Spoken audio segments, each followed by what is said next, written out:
Welcome to Hard Talk. I'm Stephen Sackur. South Africa is facing its deepest political crisis of the post-apartheid era. After days of violence and looting which saw more than 200 people killed and thousands arrested, President Ramaphosa claimed there'd been a well-planned attempt to provoke insurrection and bring down the democratic state. Whatever the truth of that, it's clear the social and economic fabric of the country has been badly weakened. My guest is Transport Minister Fikile Mbalula. Is the ruling ANC being confronted with its own failure?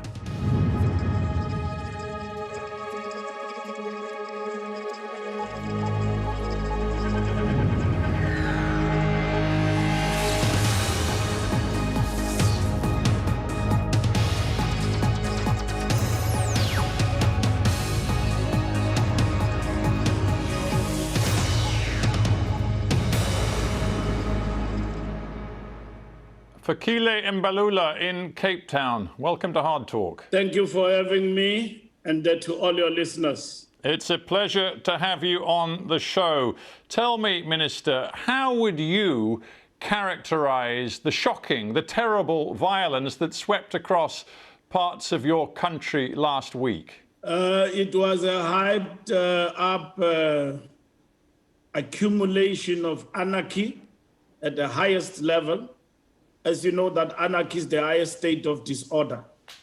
And then it exhibited opportunistic elements like criminality as a result of the unemployed, jumping into the bandwagon of looting because of their vulnerability, which in the main majority are just innocent stand-buyers who just joined the hype. But the orchestrators of this, from the calls, the mobilization on social networks, it had all the characteristics of an attempt on undermining the democratic state and mobilizing for its overthrow.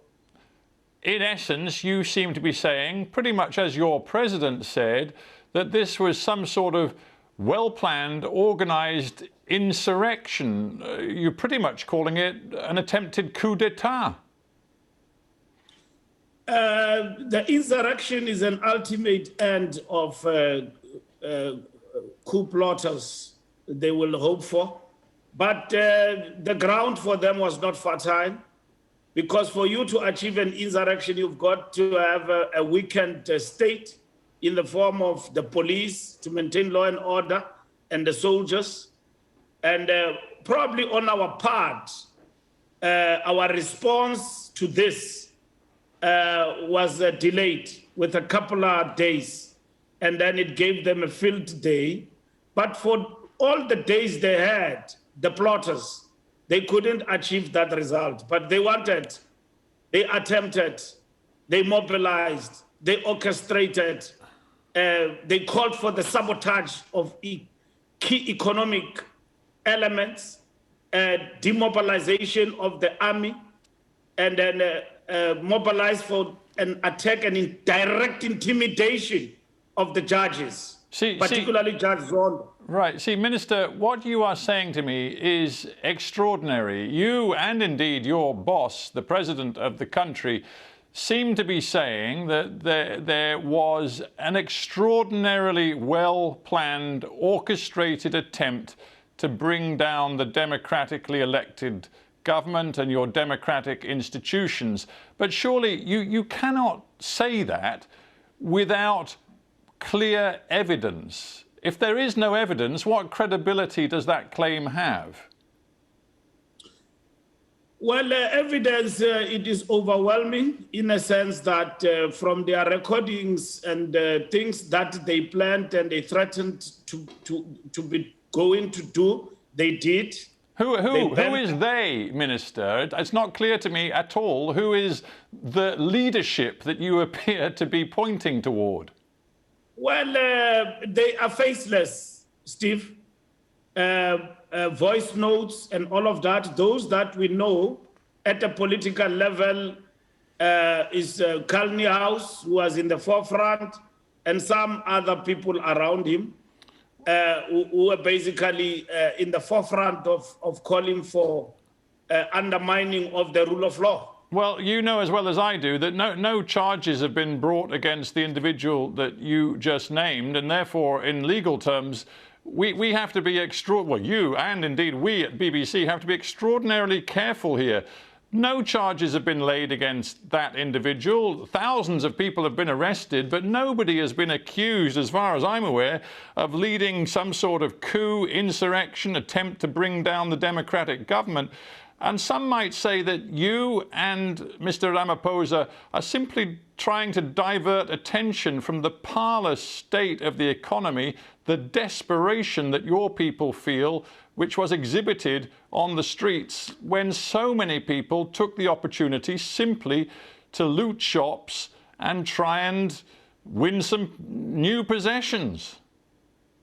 I have admitted from the onset that this attempted insurrection and what I characterize as anarchy, was it an insurrection? No. Was there an attempt for an insurrection? Yes. I have characterized that it exhibited opportunistic elements of criminality, exploiting the fact that the majority of our people and the youth in particular are unemployed. And as a result, they got into the bandwagon of looting and looting and looting. I don't know if you've had the opportunity to talk to your own defence minister, your cabinet colleague, because she briefed the Joint Standing Committee on Defence that there was, quote, not an insurrection or a coup. If it had been such a thing, she said, it would have had a face. And that's my point too. There is no face to this coup, as far as I can tell. There is a face. The elements of it will deny that they basically physically were there to petrol bomb. But there were people who were there openly on social media encouraging and supporting the vandalism that went through in our country. And they were not brave enough to stand up to it, to be in the forefront, banning themselves. They were calling for anarchy from the conditioned offices or wherever they were for this particular anarchy to ensue. Let me ask you about a theory which some in South Africa are peddling, and I've looked carefully at, for example, the words coming out of the Thabo Mbeki Foundation, who have talked about an insurgency, and they've linked it directly to what is called in South Africa state capture. Now that, over the past decade, is the phrase that's come to be used for the endemic structural corruption within some of the key institutions of your government. And the Mbeki Foundation is saying that they see signs of state capture. Are you part and parcel of that theory? Do you buy into it? It is not far from the characterization I've given to you. It is probably just a difference of terminology, but it's actually the same. The fact that the state capture weakened organs of state and the state capacity to intervene is a matter that is being examined, and we're dealing decisively with that. So to be clear, then you're not able, as a senior minister in your government, you're not able right now to trust your own security and intelligence apparatus because you think they've been penetrated by people and forces that want to bring down your government. Is that it? No, we have 100% trust in them. It could have happened that the scale of this and this attempt would have been dire if ever they had not reacted. But the reaction time is what I'm talking about, that probably we took longer than we were supposed to intervene immediately and decisively. Besides that, our democracy is so strong such that the majority of South Africans just looked on as people were attempting to do this, and they did not join. on their own, they will overthrow this government if they want, but they didn't. And that's how the plotters and the orchestrators were defeated. They were defeated by the power of the people, and later on complemented by a decisive action by the state deployment in the affected areas. We have to mention former President Jacob Zuma at this point. He, of course, has in the past been one of the most important operators within the ANC intelligence operations. He has, thanks of course also to his role as president, very strong connections throughout the security and intelligence services in South Africa. Of course, he's now languishing in prison, and many see his imprisonment as the spark that lit the fires in South Africa last week. What do you believe is Zuma's connection, if any, to what we have just seen? South Africa has got 60 million people, and just to make it clear to everybody who doesn't know where this thing happened, it happened in parts of KwaZulu-Natal, Durban Metro, and a few outer skirts out of KwaZulu-Natal. And then in Gauteng, it happened in and around Soweto and Alexander. And then the rest of the country was not involved in this. Of course, we cannot deny the fact that there was such and undermine it and say that it was at a small scale. It was for the first time we came across such a level of anarchy. Zuma's name, former president, was being used by these criminal elements and anarchists as the main thing why they are burning down the malls and all of that. And we asked an ideological question. You can't say you're standing for good, that you're fighting for the poorest of the poor, who majority is Africans, and then you go and loot amongst them and impoverish them further and get them to the doldrums of unemployment further, which is what this looting has done. So this can't be, something that for those who perpetrate these activities can be anything close to a socialist revolution, because there is no revolution, it is anarchy. Do you think the security forces led by the police allowed that massive economic disruption to happen? There were forces within who allowed it to happen. I thought, Steve, I've already answered you. I said that the might of the state was challenged, and we might have reacted in terms of time, not on time. And why? And, why? Why? I'm analyzing for you. You are interrupting me. I am saying to you there are milestones in their reaction that would have prompted them to delay, because at some point this was going to come as a result of incarceration, that with former president arrest, there will be chaos and anarchy in the country. It didn't happen. It did happen. Of course it happened. We saw, hang on. Let us just look at the vulnerability, because you're the Minister of Transport. You know better than me that the disruption was massive. Some of your main highways were blocked. Durban Port was not able to function. One of your biggest oil refineries was shut down. The economists in your country reckon it's cost you 0.7% of GDP over the whole year. We're talking about more than $3 billion of losses. All of this happened, and then you now seem to be saying to me, oh, well, it's partly because the state just wasn't ready. No, I'm not saying that.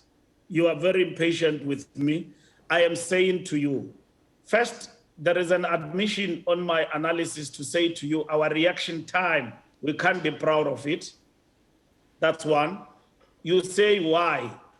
And is it because the capacity of the state was affected by what President Mbeki is saying? I said over the years. No, President Zuma. President Zuma we're talking about, surely. Yeah, President Zuma, but you also quoted Mbeki in terms of his analogy, and I said I'm not far from it. It's the same. It's a difference of terminology. So I'm saying Zuma's, former President Zuma's incarceration was going to happen in stages. And then you were asking a question, why didn't the police react on time and the state? I said, I've admitted to you that it was the reaction time that we're grappling with. And then in this particular instance, I think we could have reacted much better and faster to this. And it is simply because the anarchy, as how we have come to define it, came in a guerrilla form. You know, it didn't simply erupt because there was an act of spontaneity. People are angry, they are burning things. It was organized, well orchestrated by people who had weapons of destruction, petrol bombs or whatever they had, right, to target certain arteries. And I understand you want to talk about the orchestrators, or as you've called them in the past, the terrorists. I understand you want to talk about them. The fact is you can't specifically tell me who they are. You can't even tell me what evidence you've got as to their existence. But I tell you that there is evidence, and that evidence has been examined by the authorities. And yeah, well, I understand. All right, I understand. That's hugely important, and South Africans will want to look at that evidence, but they'll also want to look at the underlying conditions. If you like, they'll want to look at the kindling that these instigators that you are talking about used to light the fires in South Africa last week. And the kindling, surely, is the failure over 27 years of your ANC to address the structural problems in your country. You've got 32% official unemployment, but really it's much higher. And for young people, it's almost 70% unemployment. You have the most unequal society in the world, according to many measurements. And you in the ANC, over more than a quarter of a century, have failed to fix those problems. You are very much incorrect. You are right about the high rate of unemployment. To say that it all started and ended with the ANC, it is ANC failure, you are wrong, completely. You simply are erasing apartheid in 27 years. And when we inherited a bankrupt state, you know very well. And then we had to deal with that. And when our economy itself could not function and at the maximum where we want it to be, we are affected by objective realities that the whole world is affected with. And it has further exacerbated our situation. And economically, you've been in power for 27 years, and in the wake of what happened last week. What is 27 compared to more than 300 years of oppression? Is that the message you give to South Africa's people, that more than a quarter of a century isn't long enough for you to make any real difference to the fate of people in your country? 300 years of colonization. I understand that, but that must be. You have to give your people. Done in 27 years. You have to give millions of South Africans. You have to give them the belief you can change their lives, and you're not giving them that belief. Africans did not believe in this government. I've characterized for you where these things happened. There would have been an upsurge, and this country will be in flames. We will not even be here to talk to you. The masses will have risen. They didn't. I'm telling you that these are opportunistic elements. Criminality, based on the fact that our people are unemployed. If you ban there, you ban there. Even the ideology targeting the poorest of the poor, Africans in particular, it tells you this is anarchy. Bushim Mavusu of Business Leadership South Africa, he says that what we are seeing right now with the violence last week is simply inflicting further damage on an economy teetering on a precipice. We, he says, are on the brink of becoming a failed state. We will fight with everything to ensure that South Africa does not become a failed state, and it will never be. Let me quote you the words of an influential writer, Kenan Malik, who said this after the events of the past week: the dehumanizing effect of post-apartheid policies in South Africa has served to undermine the social fabric in the country. What a depressing conclusion to reach. Would you agree? The analysts and those who write about the events of the past week that has engulfed our country, part of our country, and not the whole, they relate to the situation as though we have failed to accept the fact that we are faced with a bigger crisis with this pandemic, among others, of a high rate of unemployment. And our recovery plan is taking off, and yet all our efforts have been undermined by these sideshows that include this anarchy we are talking about. Yeah. The thing is, South Africa from the outside looks dysfunctional. You are in Cape Town. You've been dealing with what are called the taxi wars in recent days, where more than 80 people have been murdered in a fight over turf between different rival taxi companies. In Durban and KwaZulu-Natal, we see territorial violence between black South Africans and South Africans of Indian heritage who own businesses, and inflammatory ethnic messages on social media. When Kenan Malik talks about the undermining of South Africa's social fabric, that's what he's referring to. Yours no longer looks like the rainbow nation of Mandela. It looks like a nation that could tear itself apart. The rainbow nation we're talking about was built on the basis of a state that was bankrupt, and that it affected the social fabric of our society, disintegration.